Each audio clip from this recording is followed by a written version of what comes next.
This is the Disaster Recovery Pro. Welcome back to our video series where we discuss important concepts in disaster recovery and business continuity. Today's topic is the Business Impact Analysis Report, or BIA. We'll talk about what it is, what the benefits are to your organization, and how you go about creating one.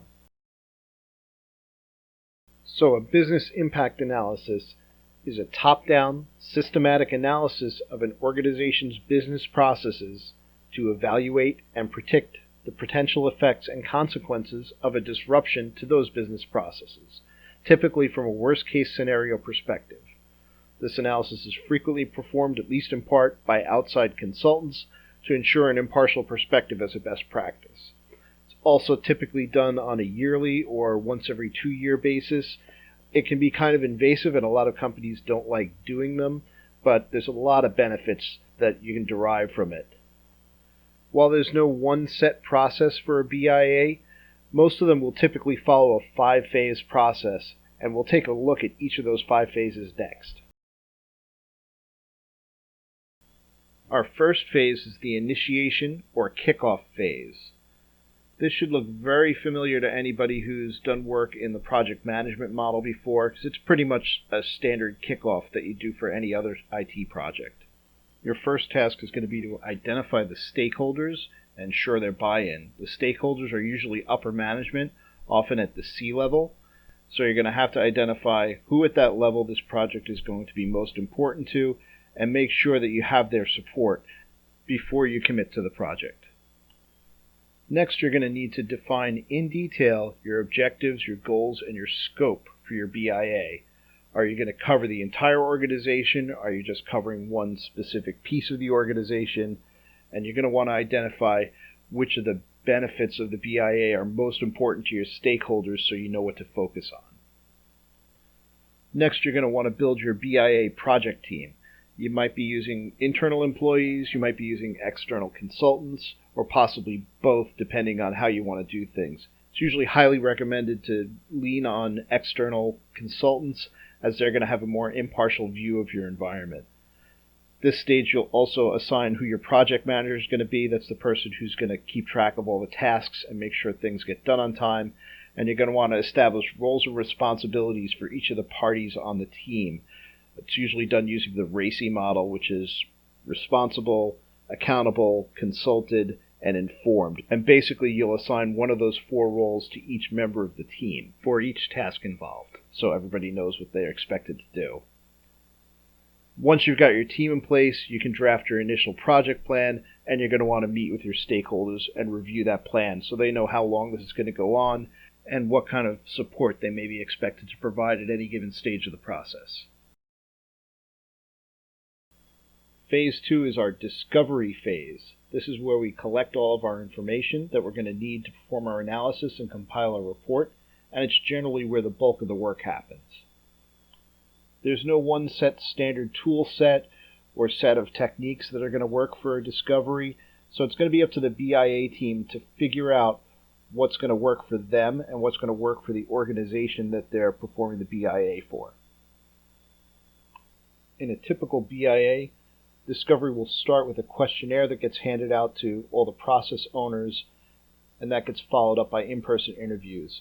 At some point, you may also want to bring in technical discovery tools that can do things like probe your IT environment or possibly pull data from information sources like databases or information warehouse applications. You want to perform your discovery in a top-down fashion. That's you'll start at the top of the org chart with what your major divisions and departments are, then what are the processes supporting them, and what are the applications and infrastructure that support those processes are. You basically drill down the org chart until you get to the bottom and you have your complete picture. You'll be collecting a lot of data, and exactly what data you collect will vary from organization to organization and from BIA to BIA. Generally, it'll be things like the process name and detailed description for each business process you identify, what its parent function or department that it belongs to, and its physical location, where its assets lie, what all the inputs and outputs of the process are, all the resources are required, that's people, facilities, technologies, methodologies, etc., what the maximum tolerable downtime before a serious impact is felt is, and the estimated desired recovery time objective that the business thinks that it wants. That may be adjusted later on when you do your analysis, but you want to get their initial opinion. Very important is to get financial and operational information. What things are going to be affected if you're down, and how much is it going to cost? Really important to understand the financials. How much does it cost to operate this process, and how much money is this process responsible for bringing in over time? You're also going to want to take a look at the regulatory, compliance, and legal impacts. Are there going to be any penalties or fees for downtime? Are there going to be any increased audit requirements, legal issues that are going to come in, and things like that?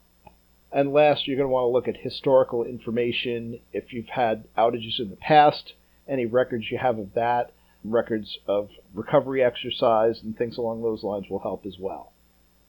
And finally, you'll organize all this data that you've collected into things like tables, schedules, workflow diagrams, whatever makes the most sense and is going to be the easiest for you to analyze. Phase 3 is our analysis phase. This is where we take all the data that we've collected in the previous phase and make sense of it. At the most basic level, you're going to want to go through each and every business process that you found and decide if it's critical or non-critical. Critical would be things that need to be recovered immediately. Non-critical are things that can wait until the immediate crisis is over. You're going to want to prioritize those business processes from most critical to least critical. Regardless of whether you called it critical or non-critical, there's still going to be a criticality level associated with it. Then you're going to want to go through and identify the human and technology resources needed to recover and operate each of those processes. How many people do you need to execute a recovery? What staff do you need to support that application or process once it's recovered? All that's got to be identified here. You'll also want to establish your baseline recovery time objective. You'll do this by taking the recommendation that you got from the business and the data that you've collected regarding cost and regarding impact on other portions of the business and decide how critical and how fast this application or process needs to be back up. You'll also want to identify the upstream and downstream impact of a process outage for each of your business processes. This is where we bring in the interdependencies that we discovered during Phase 2. We want to know what processes we're depending on for input and what processes are depending on our output to function. And finally, probably the most important piece of the analysis phase is you have to quantify the business impact of a process outage into a cost or loss over time. You want to be able to say, my process, if it's down, is going to cost the company $1,000 an hour or maybe $1 million over the course of a day, depending on the nature of the process and what we discovered about it.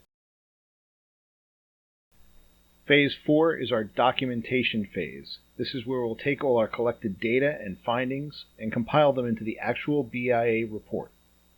There's no one standard template or format to follow, but most BIA reports will use an outline similar to what we have below. You'll typically start with an executive summary, which is your quick 30-second pitch, what the document is, what it's hoping to accomplish, and a high-level view of what the findings are. It's the section, if you give the report to a busy executive, they'll look at that and determine if they want to go further and look a little deeper into the document. Next, you'll want to state your objectives and scope and enumerate the methods that you use to discover and analyze the information in the document. You'll follow that up with a summary of your findings, which is a little bit deeper overview than your executive summary, and you go into your detailed findings, which is the bulk of the report. The detailed findings will usually be organized by department or division or top-level business unit. You'll then rank all the business processes under each department by their criticality, state their acceptable duration of outage, tolerable loss levels, and do a comparison of the cost of that loss against the estimated cost to recover that process. You'll also want to include the supporting documents that you compiled earlier in the project. That's your charts, diagrams, workflows that support your conclusions at this point, and briefly explain how they support those conclusions and what the potential losses are. You'll also want to give your recommendations for recovery strategies and the cost of those recovery strategies as determined by the cost of the losses incurred and the desired recovery time objective. The last phase is your presentation phase, where you present your findings to your stakeholders. Since your audience is typically senior level executives, you don't want to get too deep into the weeds and too mired in detail. You want to keep things general and high level. Rather than going through the report line by line, which would be way too much detail for an executive meeting, you'll want to highlight the most important findings and the data that supports those most important findings. You want to focus on stating what your goals are, how you met those goals, and what your conclusions are. The financials are usually going to be of very high interest, so you're going to want to focus on those, and the recommended strategies, best practices, are also very important. You will want to provide the actual report to the stakeholders, and you will want to refer to it during your presentation while making sure that you keep the focus on what are our company's risk exposures and how much does it cost to mitigate those risks. Now that we've talked about how to build a business impact analysis report, let's talk about what the value add of the report is. One of the main things you get out of the discovery and analysis phase is a good top-down view of your entire organization, all the business processes that make it up and how they interact. That gives you a really complete picture of your business functions and likewise your vulnerabilities all in one report. On top of that, it calls out which of those processes are critical and prioritizes them top to bottom, which is really a key thing to have if you want to develop a coherent business recovery plan that knows what to target first, what to target second, and so on down the line. Since the scope of discovery is broad beyond just technical and facilities concerns, it'll also help you see vulnerabilities in your supply chain and staffing, as well as the more technical ones that are easier to see. Another really important point is that it assigns a cost to a downtime. It'll help you determine what your budget should be for recovery and if that budget is worth the utility you get out of it. From a DR perspective, it's very important because it will tell you those key requirements for your technical DR solution, the RTO and RPO, your recovery time and recovery point objectives. And last but certainly not least, the report will act as a reference or guidance for your business decisions and the prioritization of how you're going to assign resources when you're in a crisis situation. And that's incredibly valuable for planning out your business continuity strategy. So thanks for watching today's presentation. If you found this topic interesting and you want to learn more about disaster recovery and business continuity, please go ahead and like the video, leave a comment, subscribe to the channel, and share this video with everybody else. Like we always say here at the Disaster Recovery Pro, hope for the best, but plan for the worst, and have a great day.